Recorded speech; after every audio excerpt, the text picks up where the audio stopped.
Salut à tous, on se retrouve ce soir pour l'épisode 2578 de l'After Zap Image. On commence tout d'abord avec l'équipe de France et voici à quoi devrait ressembler la nouvelle tenue de l'équipe de France pour l'Euro l'année prochaine en Allemagne. Donc d'après la source parisienne, ça pourrait ressembler à ça. Donc tout d'abord le maillot qui a déjà quasiment fuité là il y a quelques jours, un maillot de couleur bleue avec le coq de couleur dorée. Le sponsor Nike de couleur blanc, magnifique maillot, moi je le trouve vraiment très très beau. Donc soit le short bleu, soit le short blanc. Et avec les chaussettes de couleur rouge, ça pourrait être ça la tenue des joueurs français pour l'Euro l'année prochaine. On continue, on va parler de Jamie Vardy. Donc Jamie Vardy hier jouait un match avec son équipe de Leicester en deuxième division anglaise contre Bristol. Donc il a marqué un but sur penalty. Donc quand Jamie Vardy marque, il sprint jusqu'à la tribune des supporters de Bristol qui profanaient des chants injurieux envers sa femme. Une réponse d'homme avec un grand H. Donc il a marqué voilà, ce but. Donc là, je ne peux pas montrer à cause des droits d'auteur. En gros, il marque un penalty. Et là, donc il est tout à droite, il traverse tout le terrain et il va en face des supporters de l'équipe visiteuse, donc l'équipe de Bristol. Et il célèbre devant tout simplement le cop des supporters parce qu'il faisait que d'insulter en gros sa femme tout au long du match. Donc il leur a répondu avec un but tout simplement, Jamie Vardy. On va parler de Fabio Grosso, reste optimiste par rapport à Lyon. On sait que Lyon a encore perdu hier 1-0. Il a dit: je veux travailler, reste avec eux, il faut assumer les responsabilités, savoir ce qu'on peut faire mieux, pas en le disant mais en le faisant. Les joueurs ont été courageux mais notre intensité a été trop basse, on n'a pas gagné beaucoup de duels, il faut qu'on grandisse sur ces situations là et on va travailler pour le faire. On sait où on se trouve, c'est un moment difficile, ça ne va pas changer dans 1, 2 ou 3 semaines, il faut du temps, ça sera un parcours très difficile. En gros c'est une question quasiment de mois avant que l'équipe de Lyon se remette dans de bons rails, mais le problème dans 2 ou 3 mois c'est qu'il y aura pas mal de matchs de Ligue 1 qui auront été joués et quelle sera la situation de Lyon d'ici 2-3 mois, on ne sait pas. Il faut que les résultats soient là dès la prochaine journée parce qu'actuellement c'est une catastrophe pour l'Olympique lyonnais. On va parler de Frenkie de Jong et c'est officiel, blessé à la cheville contre le Celta Vigo. Il y a même le communiqué officiel de la part du FC Barcelone. Donc de Jong sera absent au minimum, vraiment minimum. 7 semaines, ça pourrait aller jusqu'à 7 semaines. Donc il ratera probablement le Classico du 28 octobre prochain, dans un peu après un mois, contre le Real Madrid. Ça c'est un gros coup dur bien sûr pour l'équipe du Barça. C'est le seul point négatif de la soirée hier, parce qu'on n'oublie pas qu'ils ont fait une magnifique remontada contre le Celta Vigo. Nasser, le président du PSG, sur Mbappé, les problèmes que nous avons eus restent dans la famille et Kylian fait partie de la famille. Je suis fier de ce qu'il fait et de ce qu'a fait toute l'équipe. Nous avons le meilleur joueur du monde et pour moi, il mérite le Ballon d'Or dès cette année. N'oubliez pas que le Ballon d'Or sera décerné dans à peu près, c'est le 30 octobre, dans une semaine et un mois exactement. Donc voilà, concernant Mbappé, peut-être tout simplement futur Ballon d'Or, enfin c'est ce qu'espère Nasser, et il dit que vraiment la relation maintenant entre Mbappé et Nasser, du côté de Paris, ça se passe très bien. On sait que ça a été très très chaud là il y a quelques semaines quand il était écarté du groupe. Et Nasser répond à Léo Messi parce que Léo Messi l'a dit dans l'interview qu'il a fait là il y a quelques jours, il a dit qu'il avait manqué de reconnaissance de la part du PSG par rapport à son titre de champion du monde avec l'Argentine. Il a dit comme tout le monde l'a vu car nous avons même publié une vidéo, nous avons bien célébré Messi à l'entraînement par rapport à sa victoire en Coupe du Monde et nous l'avons même célébré en privé mais avec respect car nous sommes un club français. C'était bien sûr sensible de faire la fête au stade vu que l'Argentine avait gagné contre la France alors que Paris c'est la capitale de la France, donc c'est pour ça que c'était compliqué de célébrer, faire une grande célébration au Parc des Princes avec beaucoup de supporters français qui auraient peut-être sifflé bien sûr cette célébration, enfin la cérémonie, donc c'est pour ça que ça ne servait à rien. Il a dit nous devons respecter le pays qu'il a vaincu, donc la France, ses coéquipiers de l'équipe de France et nos supporters aussi. C'est pour ça en gros qu'il n'y a pas eu de grande cérémonie on va dire. Et Messi, bon ça il regrette un peu ça, mais bon voilà, le problème c'est que c'était contre l'équipe de France, ça aurait été contre l'équipe espagnole ou italienne, bien sûr il y aurait une grande cérémonie au Parc des Princes, mais ça n'a pas pu se faire vu que je vous ai dit, c'était la France qui a perdu cette finale contre l'Argentine.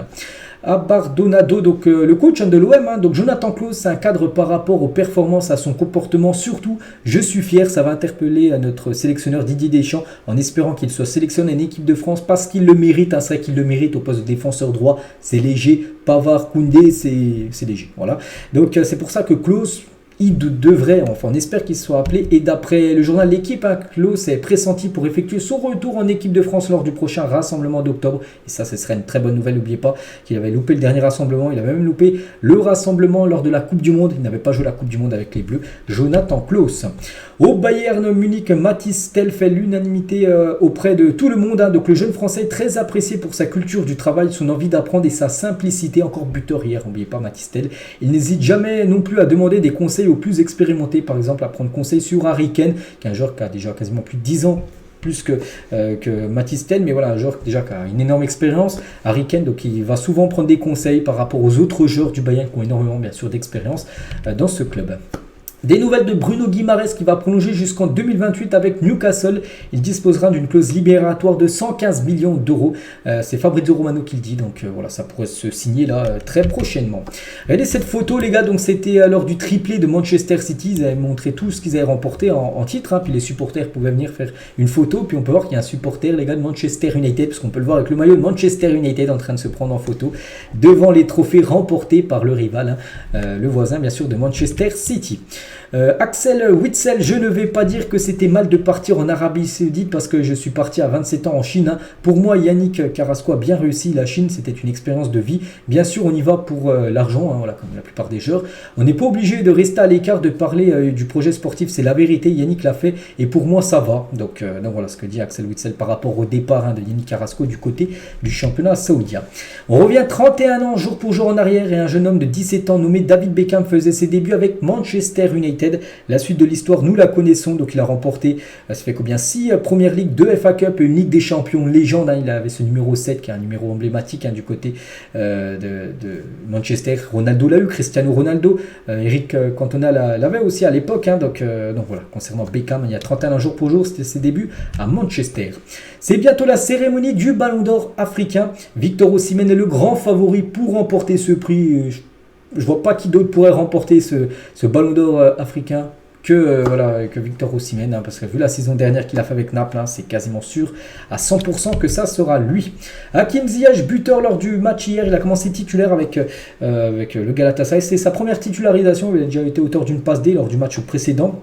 Donc la titulaire et buteur lors du match face à Istanbul Basaksehir. Donc félicitations à Hakim Ziyech. Des nouvelles de l'Atlético Madrid qui est en discussion pour signer Mateu Alemany, c'est l'ancien directeur sportif du Barça. Il a été remplacé par Deco là en début septembre et du coup il pourrait peut-être devenir le nouveau directeur sportif de l'Atlético Madrid parce qu'actuellement il est libre, hein, et l'Atlético aimerait l'avoir. Et tiens, il est toujours avec l'Atlético qui joue ce soir, hein, contre le Real Madrid, le derby de Madrid. Donc à l'Atlético, Antoine Griezmann est loin de ses standards cette saison. En retrait sur le plan du jeu comme des statistiques, Antoine Griezmann connaît un début de saison poussif alors que l'Atlético reçoit ce dimanche soir le Real Madrid. C'est vrai que pour l'instant c'est un Griezmann plutôt discret en ce début de saison du côté des Colchoneros. Le PSG aurait tenté d'enrôler Rasmus Højlund, hein, lors du dernier mercato, mais ce dernier a refusé, préférant rejoindre Manchester United, une équipe qu'il a bien rejoint. Ce serait suite à cet échec que le club de la capitale se serait tourné vers Gonzalo Ramos puis Kolo Muani. Les deux ont été recrutés, mais le PSG, avant de vouloir recruter Muani et Ramos, il préférait plutôt Højlund. Bon, ça a été refusé. Harry Kane aussi avait été pisté par le PSG, mais voilà, l'anglais aussi, il a préféré rejoindre le Bayern Munich, bien évidemment.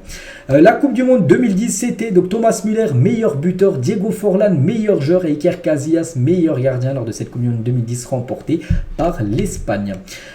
Toutes les émotions lors de l'entraînement final de Megan Rapinoe aux États-Unis. Donc Megan Rapinoe, joueuse emblématique, hein, de la sélection américaine. Donc elle a gagné 2 Coupes du Monde. Bon, ils ont floppé les États-Unis filles, hein, lors du dernier mondial là.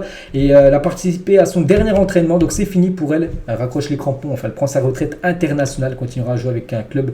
Elle joue du côté des États-Unis dans une équipe. Donc voilà, c'était son dernier entraînement. C'est fini pour elle, l'équipe américaine de football.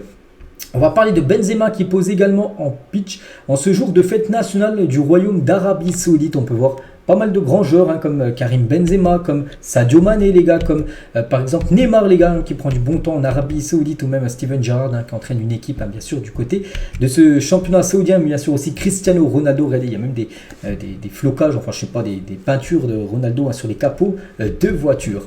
Des policiers du raid au-dessus du stade Pierre-Mauroy afin d'encadrer un match de rugby impressionnant. Donc c'était hier, il y avait un match de rugby, je sais plus c'était qui, mais bon, c'était dans le stade de Lille, hein. Puis il y avait des gars, des personnes du raid, hein. Voilà, s'il y avait un problème, donc ils étaient prêts avec le sniper, hein, on ne sait jamais bien sûr. Donc voilà, concernant ce qui se passe, qu'on ne voit pas, on va dire, lors des rencontres. Bon là c'était une rencontre plutôt de rugby. Et on finit les gars cet épisode. À quel joueur pensez-vous en premier en voyant ce maillot? Donc moi j'ai pensé directement à Zidane. Voilà, Zidane l'a porté. Là, tiens, je pense également à Ribéry, mais en premier, j'ai pensé à Zizou. Et tiens, on va finir avec Zidane, avec ce maillot-là qu'il portait. Et un journaliste, il a dit que tu voulais être le meilleur. Zidane, il a dit, j'ai toujours voulu être le meilleur et j'ai travaillé pour ça. Je n'ai jamais manqué d'ambition, mais je n'ai pas été le meilleur. hein. Pour lui, il ne se considère pas comme le meilleur. C'est tout, hein. Ni même dans le top 5 des meilleurs joueurs de l'histoire du football. À la limite, je fais peut-être partie des 20 meilleurs joueurs de l'histoire du football. Le journaliste lui a dit, mais tu mettrais qui dans le top 5 alors si toi tu te mets pas dedans? Il a dit, j'en mettrais plein, hein. Donc Maradona, désolé, Pelé, Cruyff, Di Stefano, Platini, Messi, les deux Ronaldo et Francescoli. Voilà ce qu'il mettrait devant lui par rapport aux meilleurs joueurs de l'histoire. Donc l'humilité bien sûr de Zidane, parce que voilà, je sais pas, il serait combien par rapport aux meilleurs joueurs de l'histoire du football, mais au moins dans le top 10, hein, facile, hein, je pense. Zinedine Zidane. Et on finit avec ça. J'espère que ça vous a plu, cet After Zap Image. On se retrouve demain lundi pour le prochain numéro. Bonne fin de journée et à demain.